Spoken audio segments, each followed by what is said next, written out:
Do you think your mother-in-law is a bad woman? Try having one who literally tried to kill you. Yes, that's what my mother-in-law did. Hi, I'm Elise, and excuse me for using fake names, but I have to. My story might be a little unique, which is why there is a chance I might be recognized. I really don't want to talk about this in person, so I would rather keep my identity a secret. This story is about my mother-in-law, Jennifer, who thought that she could end me and get away with it. Why did she want to end me? Because she hated me. Now, to understand why Jennifer hated me, you need to know her background. She had been married to a rich man named Victor, who is my father-in-law. Their son, Darren, is my husband and the absolute love of my life. We had a fairy tale-like romance and ended up falling deeply in love with each other. Jennifer didn't like it, of course. In fact, she actively encouraged Darren to break up with me. Why, you may ask? Well, it was because she belonged to a rich family while my family was hardly middle class. Jennifer was offended that her son would even think about being with someone like me, let alone marry. Initially, Jennifer kept her tantrums to a certain limit. She used to bother Darren and nag him about breaking up with me. I tried several times to extend an olive branch and meet her so that we could get to know each other, but Jennifer was always nasty to me. Even in public events, she would openly make fun of me and my family while Darren stood up for me. I avoided drama because I didn't want to come between Darren and his mom. So I kept my mouth shut and only protested when she crossed all limits. Darren and I ignored all of Jennifer's protests and continued our relationship. Jennifer kept bugging us but didn't escalate until a dinner party that Darren had organized at his grandmother's house. We were all having a great time. That was until Jennifer came up to me and said, "Don't you dare think about marrying my son, Elise. I will never let that happen." I don't know what brought this on, but now is not the time, Jennifer. We are at someone's party. You don't have to act all innocent, Elise. I know you tricked my son into deciding to marry you. I bet you even gave him the idea of proposing to you at this party. I was confused for a while before it finally struck me that maybe Darren had planned to propose to me at the party. When I looked over at Darren, he had the most shocked and panicked expression on his face. He ran to my side and looked at his mom in both disbelief and anger. He then said, "Mom, what's wrong with you? Why would you ever say that?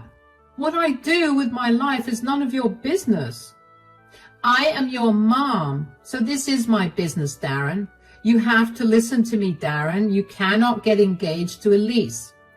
"I just don't understand, Jennifer. What is your problem? Why are you being like this? What do you have against me? You simply don't deserve to be a part of my high society family. If my son marries you, everyone will laugh at us. I will never let that happen. Darren, you understand what I'm saying, right?" Jennifer had early on told everyone that I belonged to a lower class than her, which was why she was not going to accept me. People started to whisper while I looked down in embarrassment. I felt utterly humiliated in front of everyone. However, even though I didn't protest, Darren did protest on behalf of me. He said, "I don't care about everyone. Mom, you have known for a while that I plan to propose to Elise. You brought this up today on purpose so that the surprise proposal is spoiled. Listen to me, Darren. I don't care if I have spoiled your stupid little proposal. That proposal shouldn't have occurred in the first place. You should have listened to me when I told you to break up with her." "I already told you, Mom, your opinion on Elise won't change my mind in any way. I love her and will marry her, and that's final." Jennifer looked super shocked that her own son would talk to her that way. She was literally wide-eyed from shock or whatever. I had no sympathy for her because she confirmed my doubts about the proposal. Darren had indeed planned something romantic to surprise me, and the surprise was now completely ruined.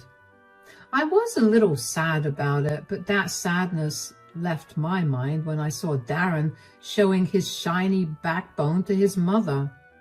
Jennifer, of course, had a problem with that.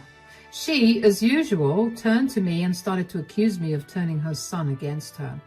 She yelled at me and said, "This is your fault, Elise. You have corrupted my son and turned him against me. I always knew you were a gold digger, and this proves everything." I have no clue what you're talking about, Jennifer. You can't just blame me for whatever comes to your mind. My son was such an established gentleman. He would have never raised his voice at his mother in the past. But you came into his life with your low-class behavior and spoiled his manners. If that's what's happened, Jennifer, I think I did Darren a favor. He really needed to stand up against his awfully controlling mother anyway. I might be middle class, but I know manipulation and control issues when I see it. He is my son, so I can do whatever I want with him. Darren should know better than to defy me and my opinions. Well, you were not the one getting married, so I don't see how you get an opinion. Anyway, I think you should let Darren decide what he wants to do with his life. I will not let him ignore me and run our reputation to the ground. Darren, you are going to stop this madness and leave this ridiculous woman who has no place in our household. Jennifer looked at Darren and was still expecting him to agree with her. This delusional woman thought that she could just walk in and demand our breakup. As if Darren hadn't already made his intentions clear to her. I swear the woman was acting absolutely crazy. Very unsurprisingly, to all of us except Jennifer, Darren refused her demand and said, "You already know what I'm going to say, Mom. I am not leaving my girlfriend, who will soon be my future wife." "You are being childish and immature, Darren. Just break up with her, and I promise we will never talk about this again. If you are so lonely, I will find a nice woman for you from among my friends' daughters. You don't need to marry a low-class woman just because you need someone." "I don't just need anyone, Mom. I need Elsie in my life. I'm done having this conversation with you. You kept insulting my girlfriend, and she didn't even insult you back. You have been exceptionally mean to her, and I won't put up with your behavior." Darren then took my hand and we walked out of the party. Jennifer looked really furious that her precious son was walking away from her too, with a middle-class woman. She took that personally, and I realized then that Jennifer would never accept me as her daughter-in-law. It was a sad thing, but I didn't dwell on it too much. She wasn't exactly a good person, so I wasn't rushing to have a relationship with her. It was better this way. Soon after the party, Darren proposed to me. He actually had a separate surprise party with close friends and proposed to me in front of them. I was over the moon because I had been waiting for the proposal. I won't lie to you guys, but I was afraid that Darren would change his mind after the little tussle we had with Jennifer. I had expected him to take some more time to reconsider everything and maybe then propose. But Darren is a committed guy and decided not to put off the engagement just because his mother acted like a child and spoiled everything. Darren quickly took action and came up with a brilliant plan that made me very happy. I didn't think twice before accepting his proposal. He is truly the love of my life, and I know I want to spend the rest of my life with him. Victor was also present at the party and looked really happy to see us engaged. However, when Jennifer discovered the engagement and the fact that she was excluded from it, she went absolutely crazy. She kept calling and texting Darren about how disappointed she was, among other things. He ignored all forms of communication from Jennifer because she was being mean to me again. Eventually, Jennifer changed tune and started to beg Darren to talk to her. Darren was still not having it, but one day, Victor came to our place and said, "I think you guys know why I'm here. I hope we can talk about, I believe you're here to speak on behalf of Mom." "Yes, Darren, look, I know that what she has done is wrong, but she's willing to make amends. She has been miserable and really wants to talk to you, son. Too bad she didn't think of this when she was busy dissing my love life. I don't know if I want to talk to her, Dad. Your mom made a mistake and now she's repenting. Please at least give her a chance to make things right. Elise, what do you say? Do you think Jennifer deserves one last chance?" "I guess you're right, Victor. If you say that she's willing to change, we should at least hear her out. We can do this much for you, at least." I convinced Darren to talk to his mom only because Victor requested it. He's a good man and really respects me, so I couldn't drop his word. Besides, he was right. Jennifer did deserve another chance. So Darren, Victor, and I came up with a way to talk things out. We weren't ready to face Jennifer in person, so we arranged a conference call from our homes. As soon as we made the call, Jennifer was on the screen with tears in her eyes. Darren looked at her coldly while I wasn't sure what I should do. And Darren said in a cold voice, "Dad told us that you wanted to talk. What do you want to talk about, Mom?" "Son, I really don't want to lose you. Let's talk about this, okay? I'm sure we can come to an understanding." "No, Mom, you will come to a compromise, not me. I did my best to make sure you two get along, and Elise has done enough as well. You are the one who kept demeaning her and insulting her, and this is all your fault, Mom. That's why we stopped talking to you." "Are you really going to cut off your mom, Darren? You are the only child I have. How will I manage to live without my only son?" "Then you better change your stance. Mom, if you want to have your son in your life, you will have to treat Elise with the respect she deserves. You need to accept Elise as your daughter-in-law and try to have a relationship with her." "That is impossible, Darren. I have told you a lot of times I cannot degrade myself to mix with your stupid girlfriend." Jennifer was back throwing a tantrum, and we knew talking to her would be useless. We had only agreed to have the video call with her because Victor begged us to. If it wasn't for Victor, we would have had very limited contact with Jennifer, and the video wouldn't even be happening. Jennifer disregarded these little details and kept on throwing a tantrum. And that's when my father-in-law finally stepped in and angrily said, "That is enough, Jennifer. You are acting like a total child. I had to go to great lengths to convince Darren and Elise to hear you out. Now I'm starting to regret my decision. What you are doing now is absolutely unacceptable." But Darren is the one being unreasonable, Victor. He wants me to accept Elise as his wife when I made it clear that I don't consider her a part of our family. "In that case, you can say goodbye to your son, Mom. Like I said, I will not tolerate you constantly degrading my wife. I'm getting sick and tired of you, Jennifer. You are not the only person who gets to decide who becomes a part of the family.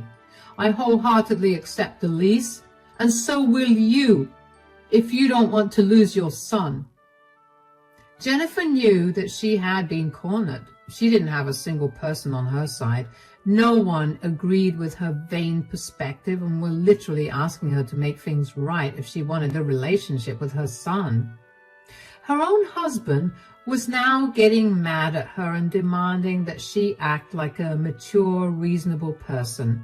So in the end, Jennifer relented and said, "Fine, if that's what everyone wants, I will try to have a civil relationship with Elise." "I think it's also important for Elise to agree with you, Mom. She gets an opinion on whether you get another chance or not. What do you say, Elise?" "I am willing to look past everything and start afresh too. I know how much Darren loves you and you love him. I can do this much for him, but I need an apology from you before we start everything fresh." Darren had been pretty sad about losing his mom in the few weeks that they didn't talk.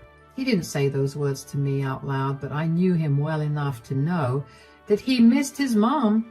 Now, I am not the kind of person to give ultimatums or come between families, so when Darren asked me to give Jennifer a chance, I agreed. I did it for my then fiancé and not his mom, but I also knew that I wasn't going to let Jennifer pretend that she never did something wrong. Before we started a fresh page, I needed an apology from her. But when I asked for an apology, Jennifer looked disgusted and screeched at me, saying, "What? You expect me to apologize to you?" "What's your tone, Jennifer? You are going to lose this one last chance if you react to Elise like this." "That is right, Mom. If I were you, I would choose my words and tone carefully from now on. Elise didn't ask for much. She only asked for an apology that she rightfully deserves." Okay, fine. I'm sorry, Elise. Are you happy now? Can we just move past this nonsense already? Now tell me all about your wedding plans. I am so excited.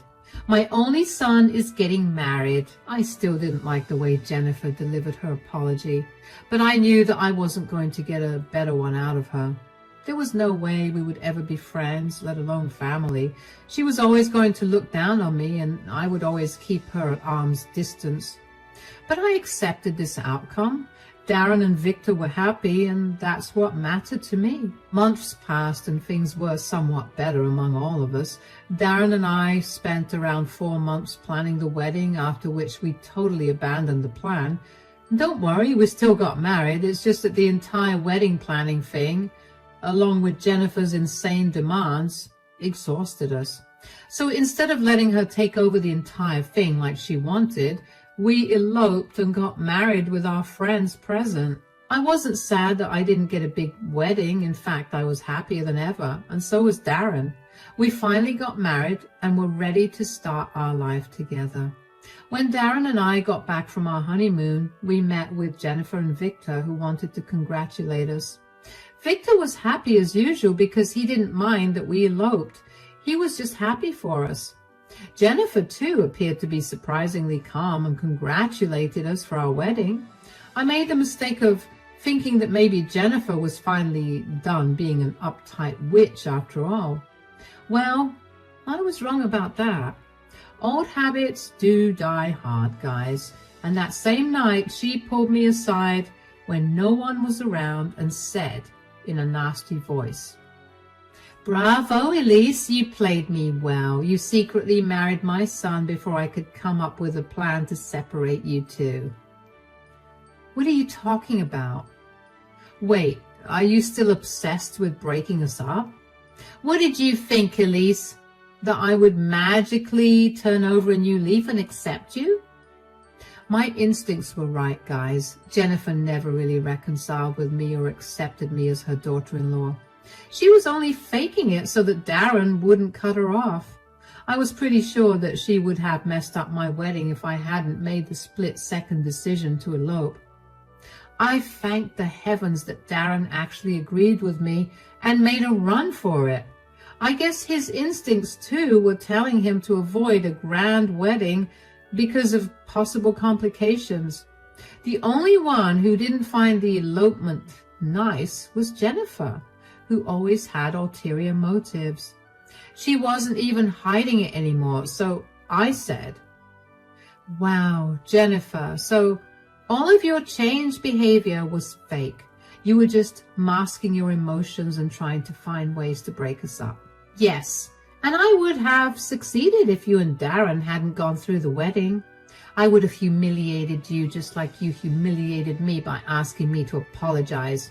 I never would have apologized to a lowlife like you if my son and husband hadn't threatened me. Don't think I have forgotten that." "Good to know, Jennifer. Don't worry. I too won't forget our conversation today." "You better not, Elise. From today onwards, you better sleep with one eye open. I will separate you from my son. I will make it happen, and in that process, I will make you pay for forcing me to apologize to you.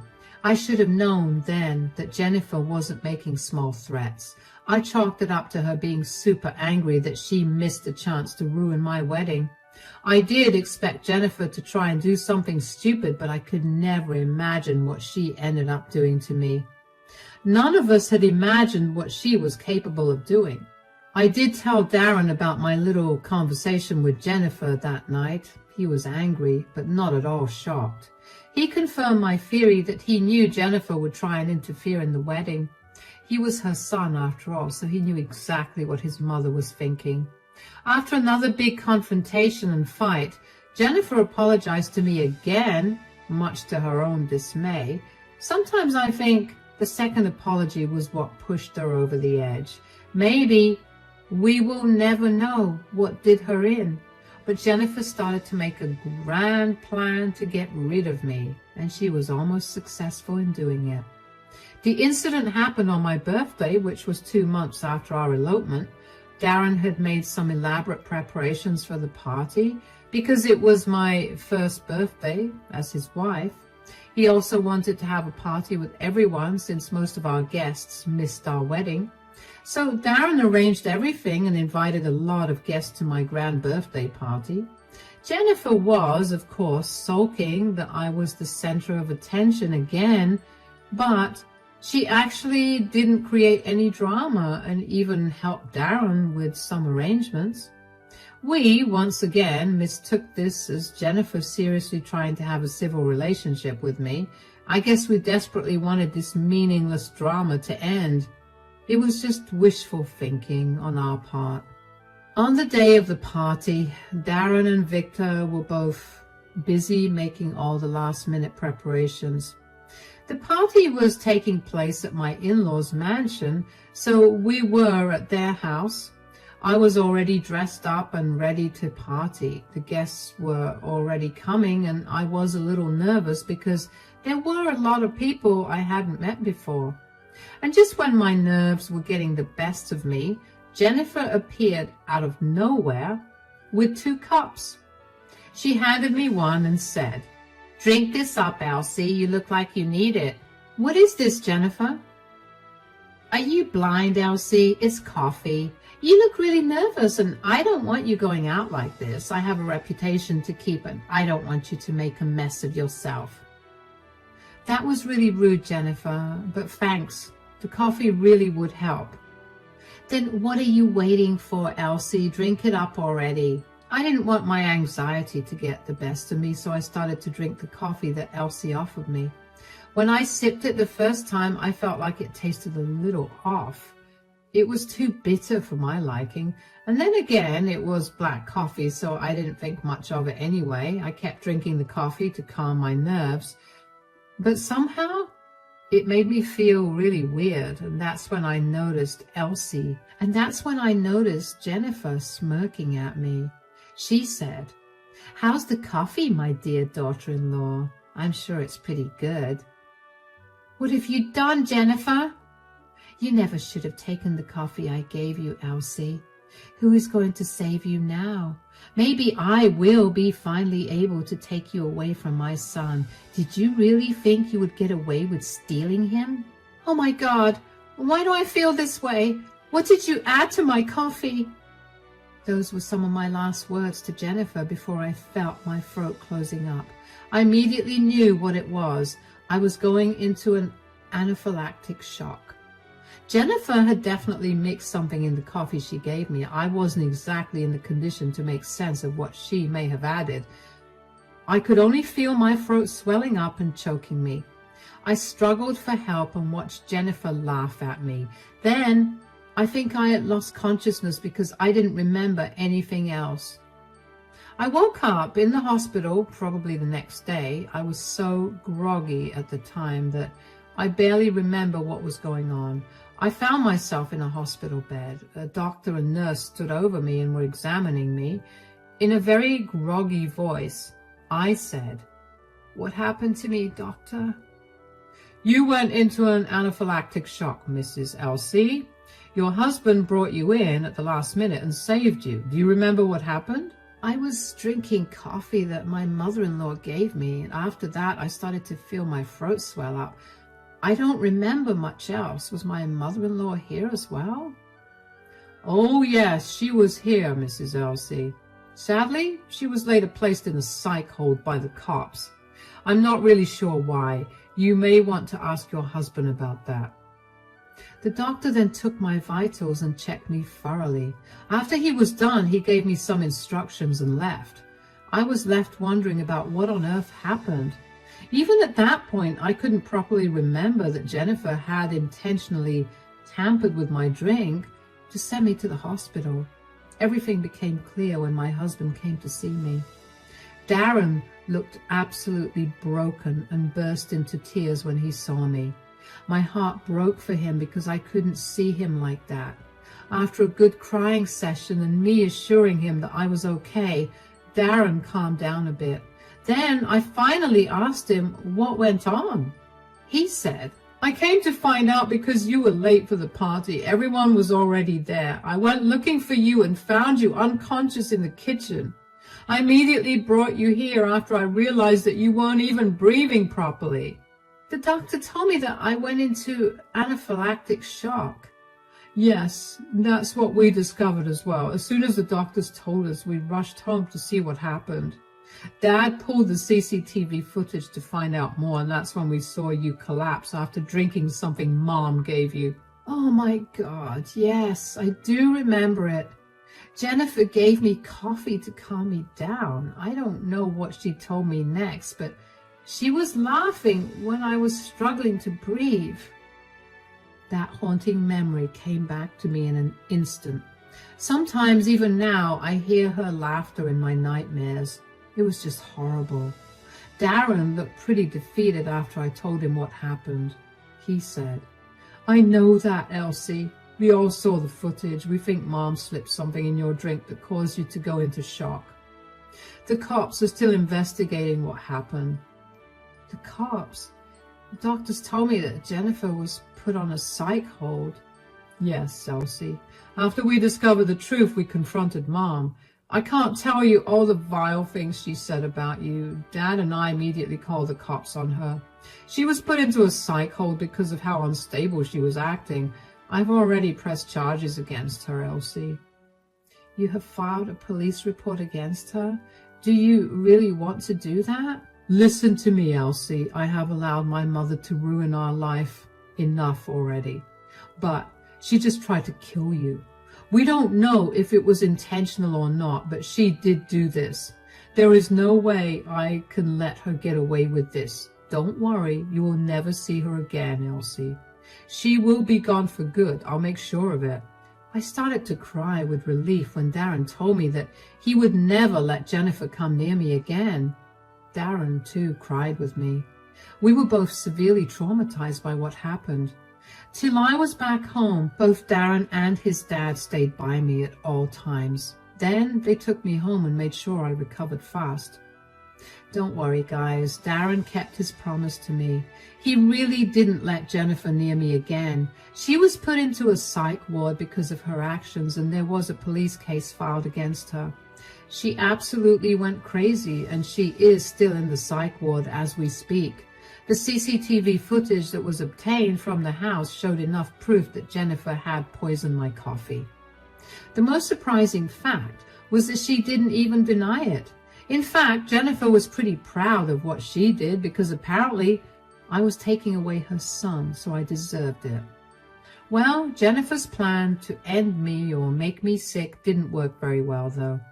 It backfired on her completely, and she ended up being put on an involuntary hold. Darren and I got great lawyers who were looking into the case. We are hoping to send Jennifer to prison for a while. Also, we took out a restraining order against her so that she can't come near us again. Victor actually ended up filing for divorce because he couldn't be with someone as unhinged as her. He also apologized for bringing Jennifer back into our lives. The poor man was feeling guilty, so I assured him that I wasn't blaming him at all. We are good now. Darren, or any of his family members, didn't go to meet Jennifer. They were all disgusted with her behavior and wanted to stay as far away as possible. Her reputation, which Jennifer was so proud of, was destroyed within a few days. She is now known as the crazy woman who tried to kill her daughter-in-law. Looks like Jennifer is finally being recognized as the lunatic she was. As for me, I have actually managed to have a decent relationship with most of her posh friends. They hate her now and like having me around instead. Darren and I are also doing well, and along with his father, we have formed a strong support system among ourselves.